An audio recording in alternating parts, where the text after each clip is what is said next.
And so there's a lot of darkness around them as a family, and I think none more so in many respects. Obviously, child abuse, huge amount of darkness, the Freemasonry that surrounds them.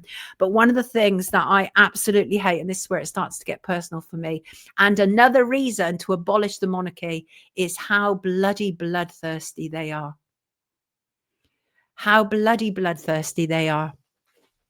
They love their blood games. They love shooting stag and other animals for trophies. And the people who marry into the royal family largely are the same, except Meghan. We'll talk about that. So, as I said, they are historically bloody. The royals, with all of their privilege, have always been keen hunters. Queen Victoria and her husband Albert were largely responsible for introducing grouse shooting to Britain's upper classes, and that was when they bought the Balmoral estate in 1852.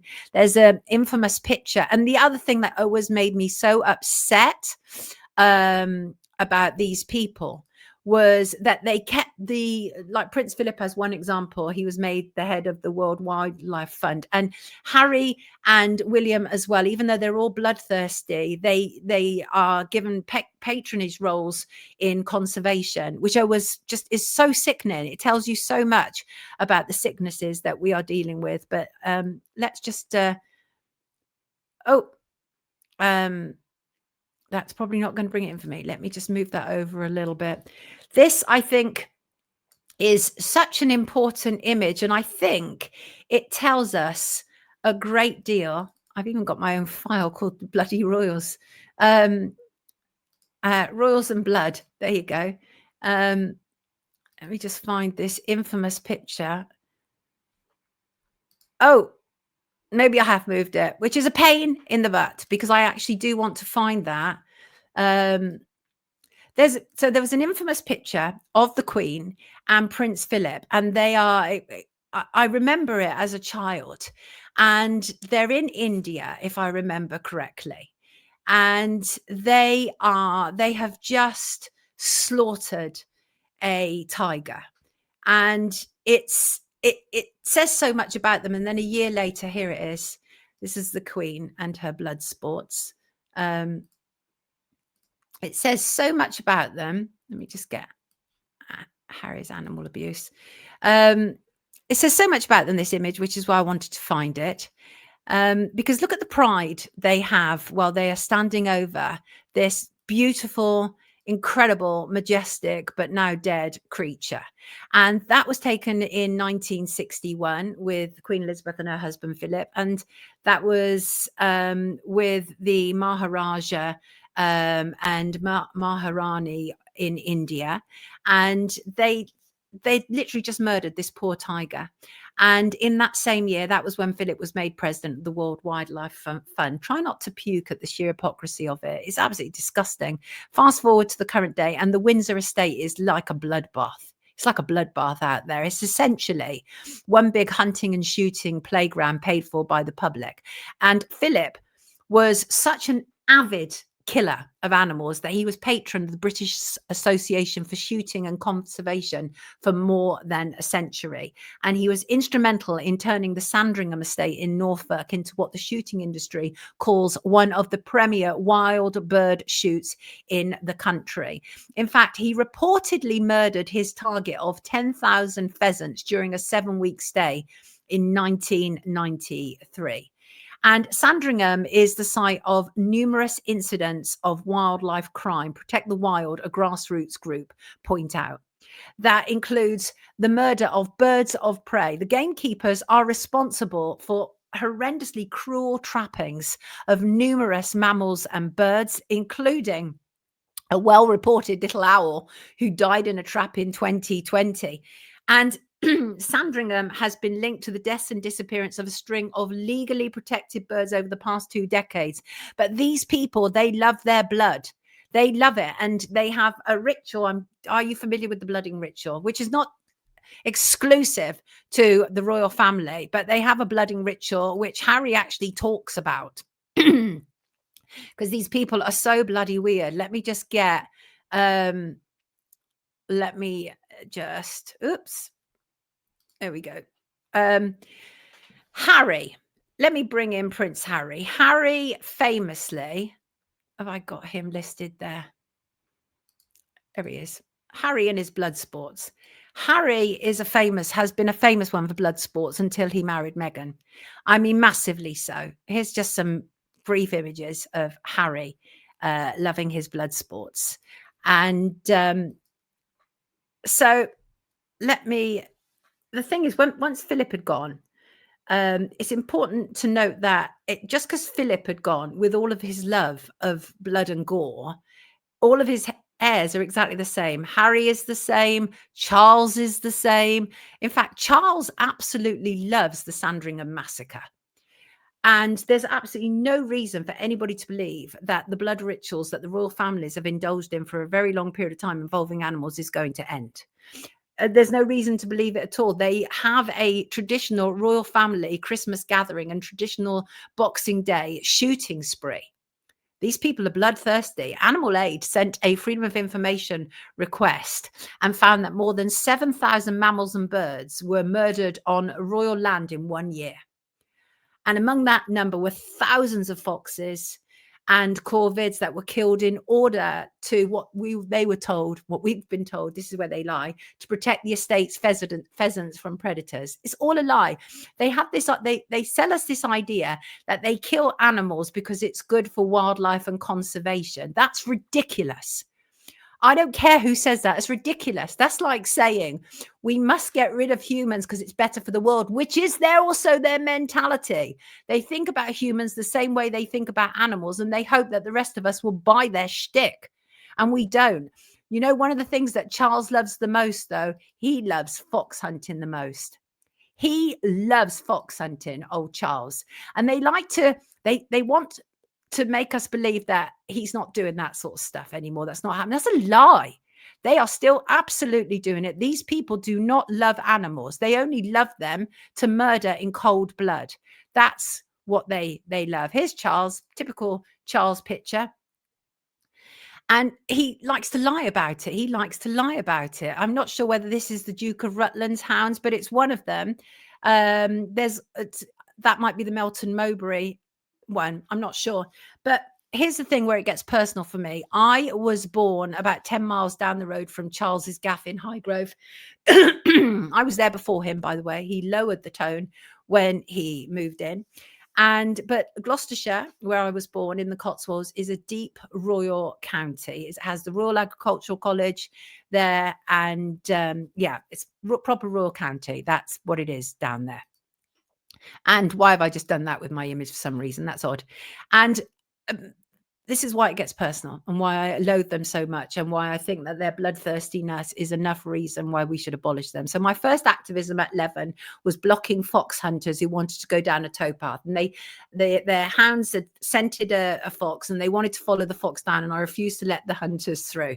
And I roped in one of my friends as well. Now, I came from the Polton clan. The Polton clan always stood to be counted. But my poor friend came from a more demure family and was completely uncertain about why I'd roped them in.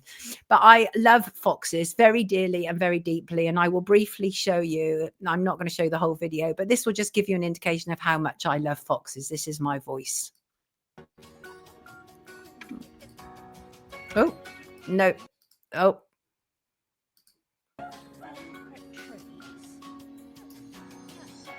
There's a fox outside my door. I'm just giving a dog treat. That's a dog treat, not a bone. You can hear me in a second. You have to go to bed now because Bliss needs to come out, okay? Okay, go on off, go on. Off you go. You know I love you. Go on off, go on. And that's how much I love foxes. I once kept a whole family of foxes. And so I find fox hunting absolutely deplorable, even though it's not supposed to be legal anymore, but they still do it. And we know it. I subscribe to what Oscar Wilde said, which is the English country gentleman galloping after a fox, the unspeakable in full pursuit of the uneatable.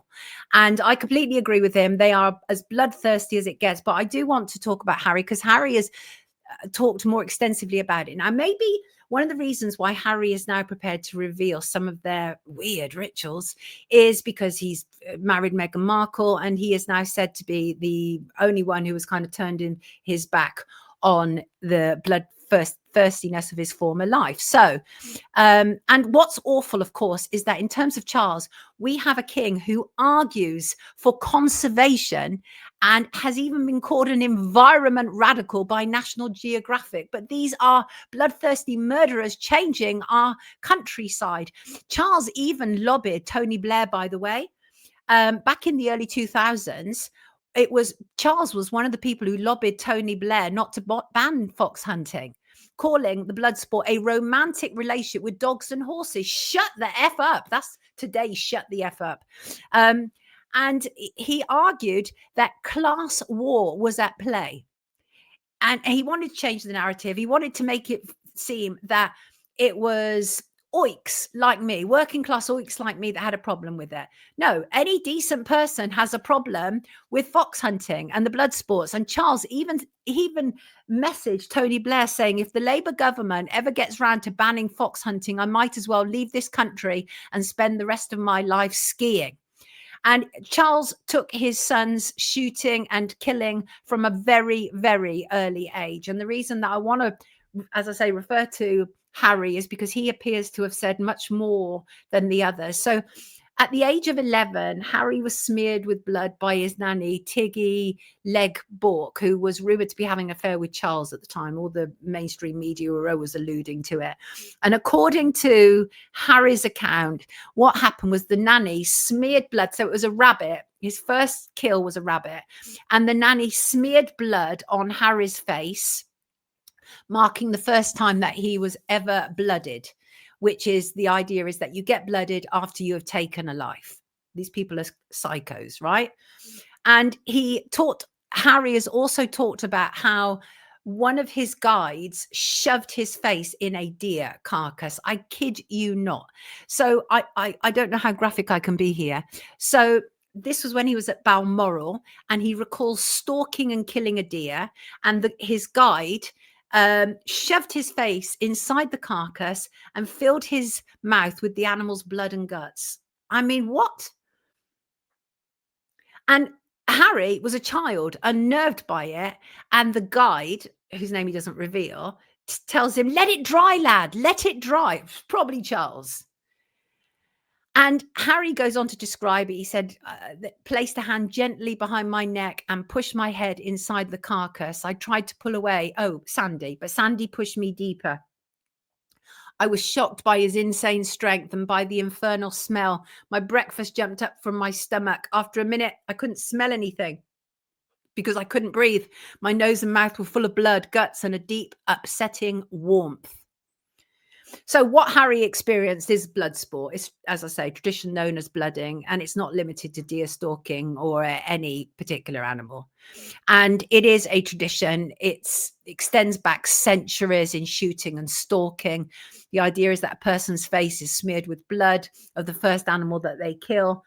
And in hunting with hounds, a person is blooded by the first kill they are present for. It is, in essence, this very dark, gruesome, ritualistic kind of coming of age. It's horrible. It's horrible.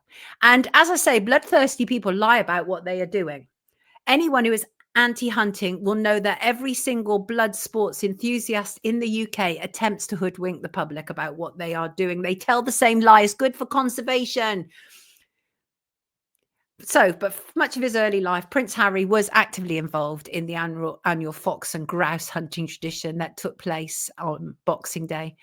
But now, apparently, and the other weird thing, Harry actually sought the approval from his grandmother, the Queen, to marry Meghan Markle when she was surrounded by dead birds. I mean, he recalls that. He said, I saw Granny looking for dead birds while her dogs hunted. I walked out to the middle of the stubble field and began helping. While we scanned the ground for dead birds, I tried to engage her in some light chat to loosen her up. And then in one instance, he considers reaching down to pet the hunting dogs, but soon realizes there is a dead bird in each hand, their limp necks nestled between my fingers. Well, how did he suddenly realize that he had these dead, limp birds in his fingers? And he said to the Queen that he wanted to marry Meghan Markle, and he recalls her saying, I suppose you can marry her. And I personally, the closest that the mainstream media really gave us was showing us how bloodthirsty and how just horrendous Harry actually was when he was doing, because Harry used to do a lot of horse sports, like all of them. And this image will forever stick in my mind. And here he is, clear animal abuse. This is Harry. This is Harry when he was playing polo. Can you look at the marks on that poor horse? That is where Harry has whacked his spurs into the side of that horse to make it go faster. Absolutely horrible stuff. Harry has now tried to kind of restore his image to not being a blooded individual. As I say, he talks and these people are animal abusers. They go on about how much they love their animals. They're animal abusers. And absolutely a reason to abolish the monarchy. Aren't we supposed to be an animal loving country? Isn't that the gig? And yet we have these people representing us as the first family. Absolutely atrocious, absolutely atrocious. But as I say, Harry is supposedly being rehabilitated, but he doesn't appear to have any great deal of shame, even though apparently he's been markled and, is no longer involved in any of that, right? He wrote in his book that he had a swelling pride for killing a stag with a single shot through the heart. A swelling pride. That tells you a lot about their mentality. And by the way, Saint Kate, and I know she's portrayed as Saint Kate, Kate Middleton, she loves her hunting, shooting and fishing. Frequently goes out shooting when she's staying in Sandringham. Known for it. Images of her online. And Diana, equally, again, also portrayed as if she was not like the royal family, as if she was a lot nicer. Please, she happily got involved in deer stalking at Balmoral. And Kate is known as a keen markswoman. She's been photographed on a number of different shoots over the years. So Diana, Kate, Sarah, the only one who appears not to be involved in it in terms of the Windsor's wives is Meghan Markle. And Kate, St. Kate and William, they even hired a hunter to murder a fox because apparently it was fouling on little George's garden toys. And what have you, Kate said. The hunter said they didn't want the children running around on the grass with fox mess all over it. You can't blame them. You know what's wrong? You know what's really badly wrong about this is that Kate and William are the next king and queen. They are hugely influential. They could make a difference. Kate could show more love and compassion to animals and wildlife and lead by example. She and her team love using social media to talk about how virtuous they are. Actions speak louder than words. She normalizes bloodlust like they all do, and she brandishes a shotgun to shoot birds out of the sky. It's fun to her. It's a lark. The hypocrisy and irony of these people. And on top of that, William is the patron of the British Trust for Ornithology,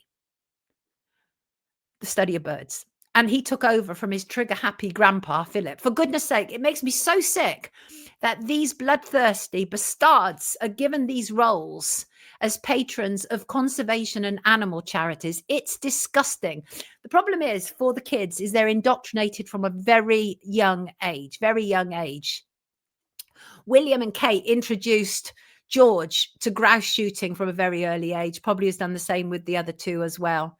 And it's really beyond belief that they couldn't attempt to be a better figurehead, but they can't be anything other than who they are. They can't. And you know what? The blood thing leads into a lot of the stories a lot of the rumors that exist around the royals in terms of kind of like the worship of Satanism and adrenochrome and the use of blood in rituals. And we've heard all of that. A lot of that has been said about them. And but there is no doubt whatsoever that they love their blood rituals. No doubt about it at all. And do you know what? It's not, the thing is about their killing of animals, it's not for food. Very rarely is it for food. That would be more forgivable. They do this for sport and for trophy hunting. They are barbaric, and anyone who wants to successfully marry into the clan must be the same. They must be the same. They do not care about conservation. They do not. The shooting industry is about tradition and sport. both of which are not valid reasons. And William likes to justify trophy hunting even. Can you imagine that?